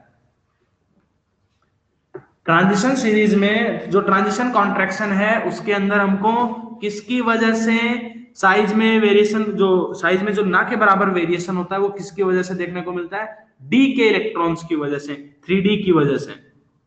और जबकि लेंथेनाइट कॉन्ट्रैक्शन में आपको किसकी वजह से साइज में वेरिएशन देखने को मिलता है, 4F की वजह की पुअर शिल्डिंग की वजह से। ये बताया था मैंने, डी एंड एफ के जो इलेक्ट्रॉन्स होते हैं वो क्या करते हैं, पुअर शिल्ड करते हैं।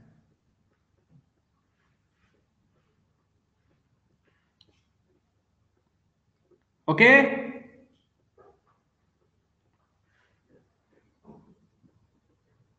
प्रीवियस स्लाइड लीजिए।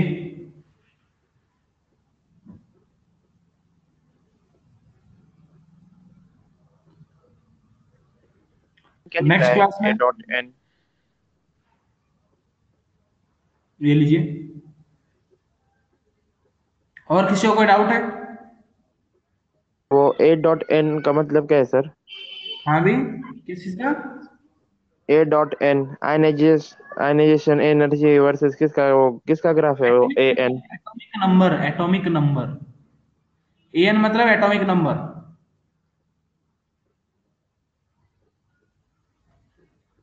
तो नेक्स्ट क्लास में हम आयनाइजेशन एनर्जी खत्म कर देंगे, वहां तक का आपका टेस्ट का सिलेबस रहेगा फुल। तो पूरा रिवाइज करिए, इसीलिए मैंने आपको होमवर्क नहीं दे रहा हूँ 2 दिन से ज्यादा, ताकि टेस्ट का पूरा ज्यादा से ज्यादा रिवाइज कर लें। और मेरे को सबके कम से कम 80 बिलो स्कोर नहीं चाहिए। कोशिश करो सब लोग 80+ स्कोर करेंगे। कितने लोग लेकर के आएंगे 80+ केमिस्ट्री में? पीयूष बोल रहे हैं नहीं लेकर आएंगे, नो।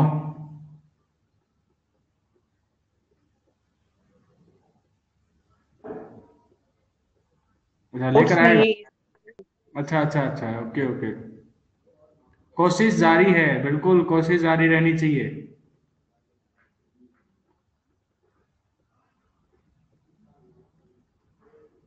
देखते हैं कितने लोग 80+ लाते हैं केमिस्ट्री में।